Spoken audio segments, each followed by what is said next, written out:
Praise the lord. Good morning. ప్రభువైన యేసుక్రీస్తు శుభనామంలో మీ అందరికీ వందనములు. ఎలా ఉన్నారండి? అందరూ బాగున్నారా? దేవుని మహాకృపను బట్టి మీరందరూ క్షేమంగా ఉండాలని అనుదినం దేవుడి సన్నిధిలో మీ అందరి కోసం ప్రార్థన చేస్తూ ఉన్నాను. మమ్మల్ని ఎంతో మిక్కిలిగా ప్రేమించిన మా ప్రియ పరలోకమందున్న తండ్రి, నీ ఘనమైన శ్రేష్టమైన నామాన్ని బట్టి మీకు వందనాలు ప్రభువా. నువ్వు మాట్లాడే దేవుడు తండ్రి, మా అందరితో మాట్లాడండి. మా హృదయాలు చూసిన దేవుడుగా తండ్రి, ఎవరికి ఏ మాటలైతే అవసరమైన ఆ మాటల చేత అందరినీ దర్శించి బలపరచమని యేసు నామములో ప్రార్థిస్తున్నాము తండ్రి. ఆమేన్. ఈరోజు దేవుని వాగ్దానము కొలస్సీలకు రాసిన పత్రిక 1వ అధ్యాయము 29వ వచనం. నాలో బలముగా కార్యసిద్ధి కలుగచేయు ఆయన క్రియాశక్తిని బట్టి నేను పోరాడుచు ప్రయాసపడుచున్నాను.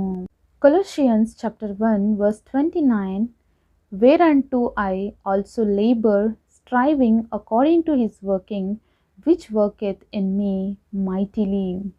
దేవుడు ఇచ్చినటువంటి అద్భుతమైన మాట కొరకే దేవుడికి సమస్తమైన మహిమ, ఘనత, ప్రభావములు చెల్లునుగాక. ఈరోజు మీరు ఎందుకు యేసు ప్రభువుని నమ్ముకున్నారండి? ఈరోజు మీ జీవితాల్లో దేనికోసం యేసు ప్రభువుని నమ్ముకున్నారు?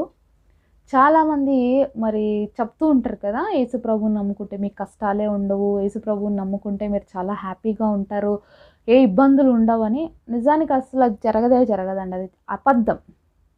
ఎందుకంటే క్రైస్తవ జీవితం అనేది ముళ్ళబాట కానీ పూలబాట అస్సలు కాదండి.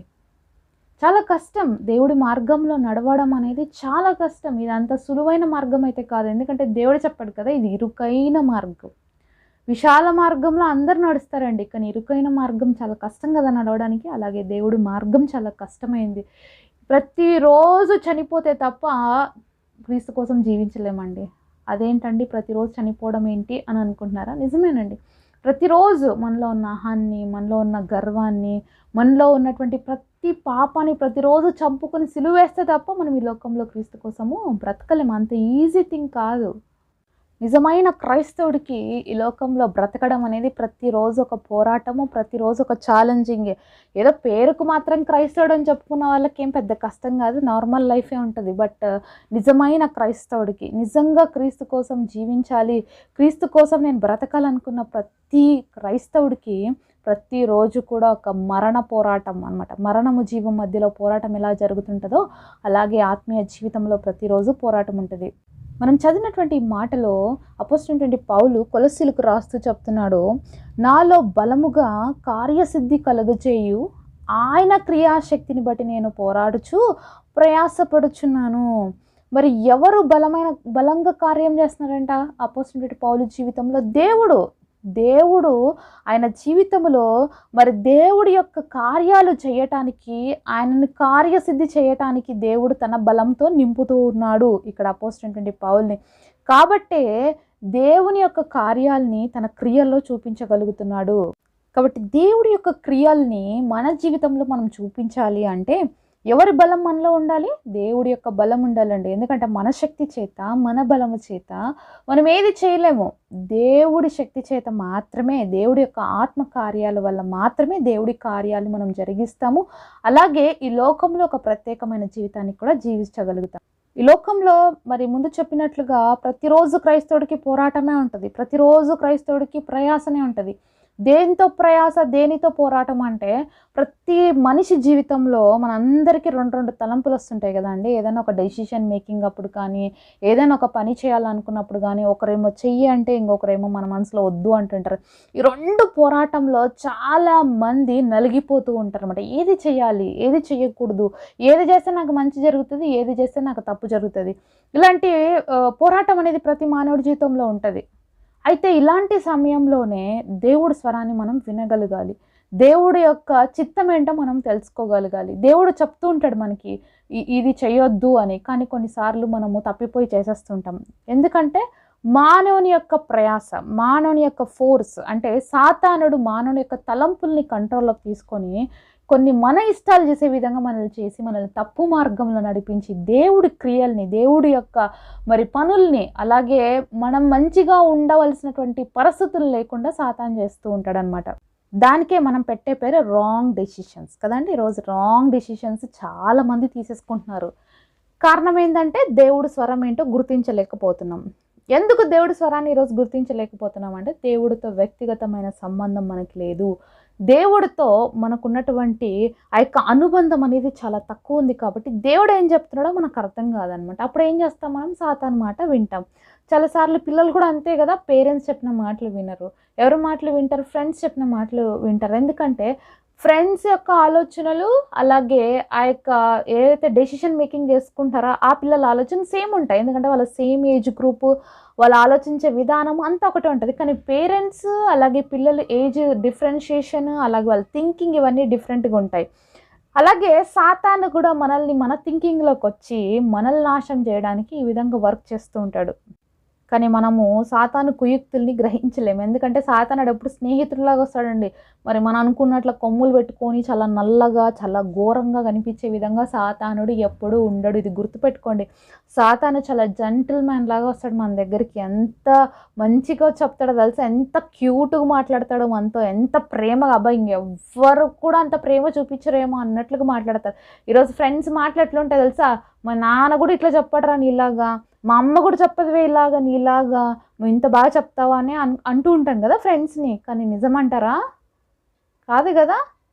కారణం ఏంటి? అంత మాటలు మనకి మంచిగా అనిపిస్తాయి, ఎందుకంటే మనల్ని తప్పుదారిలోకి నడిపించేకి. కాబట్టి సాతాను మాటలు ఎప్పుడు కూడా గంభీరంగా ఉంటాయనో చెడుగా ఉంటాయనో మరి అలా అనుకోవద్దండి. చాలా క్యూట్గా చాలా లవ్లీగా ఉంటాయి. దానివల్లే మోసపోతున్నామండి. ఎందుకంటే సాతాను యొక్క ఆత్మ మోసపుచ్చే ఆత్మ. సాతాను ఎప్పుడు వెలుగుదూత వేషం వేసుకొని వస్తుంది కానీ తన వేషంలో తను రాదు. సాతాను వేషంలో వస్తే ఎవరైనా వింటామా అండి? సాతాను మాట మనం ఎవ్వరు వినం కదా. కాబట్టి సాతాను వెలుగుదూతలాగా ఏదో దేవుడే మనకు చెప్తున్నట్లుగా మాట్లాడుతుంది సాతాను కూడా. కాబట్టి దయచేసి ఈరోజు మనం సాతాను మాట వినేవారుగా ఉన్నామా, దేవుడి మాట వినేవారుగా ఉన్నామా అనేది మనం చూసుకోవాలి. ఇప్పుడు మనందరికి ఒక ప్రశ్న వస్తుంది, ఎలా చూసుకోవాలి దేవుడి మాట ఏది సాతాను మాట ఏది అంటే? అది ఎప్పుడు అర్థమవుతుంది తెలుసా? దేవుడితో మనం దగ్గరగా ఉన్నప్పుడే అర్థమవుతుంది. ప్రతిరోజు మన అమ్మ నాన్నల దగ్గర ఉంటాం కాబట్టి ఎంతమంది మనల్ని పిలిచినా మన పేరు పెట్టి మన అమ్మ స్వరం ఏందో మన నాన్న స్వరం ఏందో మనకు బాగా తెలుసు. అదే బయట వాళ్ళు పిలిస్తే మనం అమ్మ నాన్నని పిలుస్తామా? లేదు కదా. ఎందుకంటే ప్రతిరోజు మన అమ్మ నాన్న యొక్క స్వరం ఏంటో మనకి తెలుసు, వాళ్ళు ఎలా మాట్లాడతారో వాళ్ళు ఎలా పిలుస్తారో మనకి తెలుసు. అలాగే ప్రతిరోజు దేవుడితో మనం కనెక్టివిటీగా ఉంటే దేవుడు మనతో ఎలా మాట్లాడతాడు, దేవుడు మనతో ఎలా చెప్తాడు, దేవుడి మాటలు ఎలా ఉంటాయి అనేది మనకు కూడా గ్రహింపు వస్తుంది. కాబట్టి మనం సాతాను మాట వినము. అంతేకాకుండా మన స్వశక్తి పైన మనం ఆధారపడము, ఆయన బలం పైన ఆధారపడతాం అన్నమాట.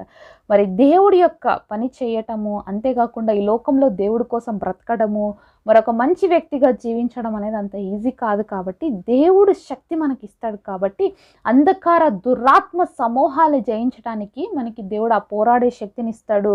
అంతేకాకుండా మన ప్రయాస అనేది వ్యర్థం కాకుండా మనకి విజయాన్ని ఇస్తాడు. మనం అనుకుంటున్నాం మన ఎదుటికి వచ్చి నిలబడే మనుషులతో మనము మాట్లాడుతున్నాము, లేకపోతే వాళ్ళతో మనకి శత్రుత్వం ఉంది, వీళ్ళతో మనకి శత్రుత్వం ఉంది అనుకుంటాం.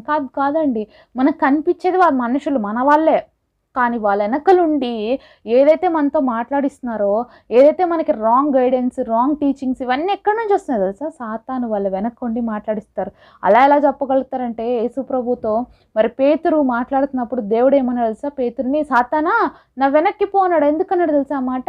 మరి పేతురు అంటున్నాడు, ప్రవ్వా నీకు సిలువ మీదికి వెళ్ళి మరణించే అవసరం వద్దు ప్రవ్వా, అలాంటి పరిస్థితి రాకూడదు అన్నప్పుడు దేవుడు సాతానా వెనక్కి పో అన్నాడు. మరి దేవుడు అనొచ్చు కదా, పేతురు ఎందుకు మాట్లాడుతున్నా ఆపు అని అనలేదు. సాతానా వెనక్కి వెళ్ళిపో అని చెప్తున్నాడంటే దేవుడికి తెలుసు కదా సాతాను మాట్లాడుతున్నాడు పేతురు వెనకాలండి అని.